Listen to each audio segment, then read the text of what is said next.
السلام عليكم ورحمة الله تعالى وبركاته. يومكم معطر بالصلاة على النبي المصطفى محمد عليه أفضل الصلاة وأزكى التسليم.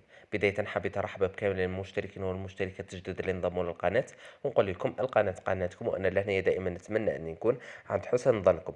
أما بالنسبة لكامل الإخوة والأخوات اللي راهم يشوفوا في قناتي أول مرة، نقول لكم أكيد إذا عجبكم محتوى القناة ما تنسوش تشتركوا فيها، تفعلوا زر الجرس حتى يصلكم كل جديد، وأكيد ما تنسوش تدعمونا باللايك والبارتاج والتعليقات الإيجابية اللي تدل على مدى وعيكم ثقافتكم ورقيكم، وهذا الشيء يبقى فضلا وليس امرا بطبيعه الحال. اليوم باذن الله جيتكم بوصفه الكاستيل، وصفه سهله بسيطه اقتصاديه، من اسهل ومن اروع ما يكون. بالنسبه لمقادير الوصفه تاعي، عندي زوج بيض، نص كيس سكر، كيس كاوكاو محمص ومرحي، ربع كيس فارينة، ملعقة ملعقة صغيرة لافاني، وعندي رشة ملح. لهنايا نحكم الإناء تاعي، نحط فيه زوج بيض اللي يكونوا بدرجة حرارة الغرفة، نحط معاهم قرصة ملح، ونطلع البيض تاعي مليح بالباتور لهنايا بهذه الطريقة. كي نشوف البيض تاعي طلع، نبدأ نضيف عليه في السكر اللي هو نص كيس، نضيفه على 5 دفعات ولا 6 دفعات. بالنسبة للمقادير اللي عبرت بهم، يعني مقدار الكيس تاعي يرفد لي 220 مليلتر، وانتم اي كيس تبدأوا به كملوا به كامل المقادير بهذه الطريقة. لهنا نبدأ نضيف في السكر تاعي غير بالعقل. وصفة الكاستيل من بين الوصفات الجزائرية التقليدية المحضة، هي وصفة يعني من المطبخ الفرنسي، ولكن كانت معروفة بزاف في الثمانينات والتسعينات، كانت تقدم مع العصائر في ذاك الوقت، يعني كانت شائعة وصفة الكاستيل ووصفة البسكوي رولي. لهنايا كي بياض البيض يدير لي هذا المنقار تاع العصفور، لهنا نعرف باللي لامرينغ تاعي راها ناجحة 1000000%، وبالاخص كي نقلب الاناء وما يهبطليش الخليط. لهنا نضيف عليه المكونات تاوعي اللي هما كاس كاوكاو محمص ومرحي، ربع كاس فارينة، وملعقة صغيرة لافاني. ولهنا نجيب سباتشيل ونبدأ نقلب في الخليط تاعي من التحت للفوق، بها كان بياض البيض تاعي ما يهبطليش. لهنا بالنسبة لطريقة تحماص الكاوكاو، أنا لهنا نحكم الكاوكاو تاعي نحطه في سنيوة، نفرشه كامل في سنيوة، وبعد ذلك نسخن الفرن على أعلى درجة من التحت ومن الفوق مدة 10 دقائق. بعد ذلك راح ندخل الكاوكاو تاعي للفرن، نخليه مدة دقيقتين ولا 3 فقط. بعد ذلك نطفي الفرن ونخلي الكاوكاو تاعي يتحمص لي غير في هذيك السخانة مدة 10 دقائق ولا ربع ساعة. بعد ذلك نرحيه ونستخدمه. لهنا بالنسبة للقياس الصينية اللي راني راح نحط فيها الكاستيل تاعي ولا الخليط تاعي، القياس تاعها 35 على 25 سنتيمتر. دهنتها بالمارغرين وبعد ذلك غبرتها بالفرينة، لانه راني ضامن باللي مش راح تلصق لي. نتوما اذا كان عندكم شك في الصينية تاعكم استخدموا فقط ورق الطهي. لهنا الخليط تاعي نحاول نساعده غير بالعقل، نمشيه بهذه الطريقة، ومن الحين للآخر تخبطوا السنيوة تاعكم فوق مكان العمل، لأنه الخليط شوية يتعب، ولكن انتم روحوا معاه غير بالعقل.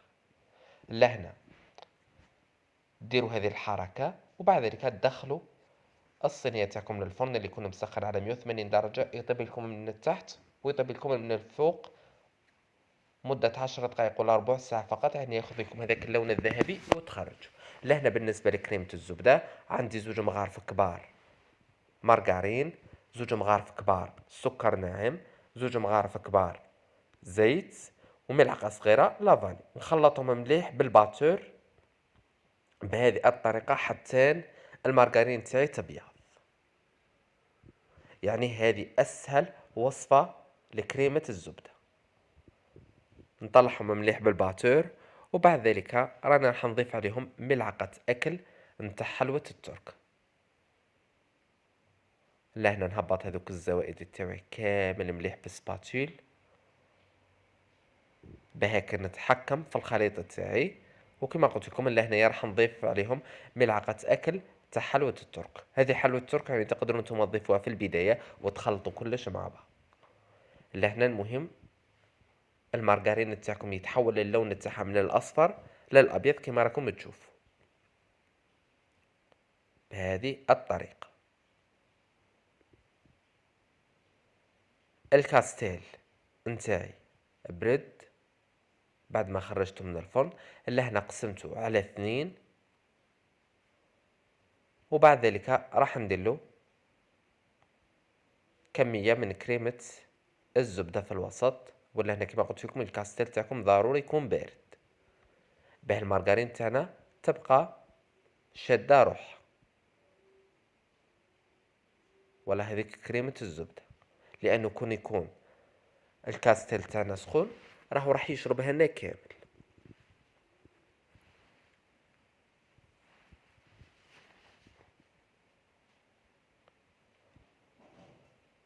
بهذه الطريقة نزيد نغطي عليها. وبالنسبة للمقادير اللي عطيتهم لكم رايحين يخرجوا لكم من 8 حبات حتى ل 12 حبة تاع كاستيل، يعني لهنايا نتوما تتحكموا في القوام تاعهم. وانا لهنايا هذه الكمية كنت قسمتها على 4 زوج، يعني كما راكم تشوفوا يعني زوج لصقتهم مع بعضهم البعض ودرت لهم كريمة الزبدة، وكاينين اللي درت لهم كريم باتيسير.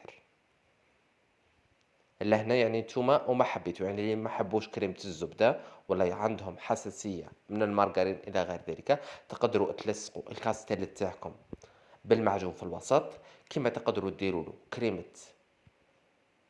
باتيسير في الوسط وديروا له المعجون من الفوق وهذوك لي شيت، ولا تقدروا ديروا له كريم شونتي. انا لهنايا قدمت لكم بالطريقه اللي كانوا يقدموا بها من زمان يعني، وهذه الوصفه كانت معروفه بالاخص عند السيده رزقي ربي يطول في عمرها. لهنا هذوك الزوائد اللي راكم تشوفوا فيهم كامل نحكم نفتتهم، وهما اللي راهم رايحين يكونوا الزينه من الفوق بهذه الطريقه. نفتتهم كامل وبعد ذلك نقصص الكاستيل تاعي اما على شكل مستطيل ولا على شكل مربع، وندير لهم من الفوق رشه بالسكر الناعم. لهنا تقدروا نتوما حتى كذلك تزيدوا لهم زيكزاك بالشوكولا ولا بصوص شوكولا ولا بصوص كراميل، نتوما ما حبيتوا. بهذه الطريقة نقسمهم، أنا لهنا قسمتهم على شكل مربع، وانتم كما قلت لكم تقدروا تقسموهم على شكل مستطيل. لهنا حطيتهم في الكيسات، وها هي وصفة الكاستير تاعنا جاهزة أمامكم مباشرة في صحن التقديم. وصفة خطواتها سهلة بسيطة كما قلت لكم، اقتصادية وراقية في نفس الوقت. شوفوا الوصفة تاعنا كيفاه تجي معلكة من أروع ما يكون، وتجي خفيفة ريشة لأنه مخدومة فقط بياض البيض. نتمنى تجربوها في أفراحكم في مناسباتكم السعيدة اللي تدخل على كامل البيوت الجزائرية والعربية بالخير والصحة والهنا. مسك الختام تحية الإسلام، وتحية الإسلام السلام. سلام الله عليكم ورحمة الله تعالى وبركاته.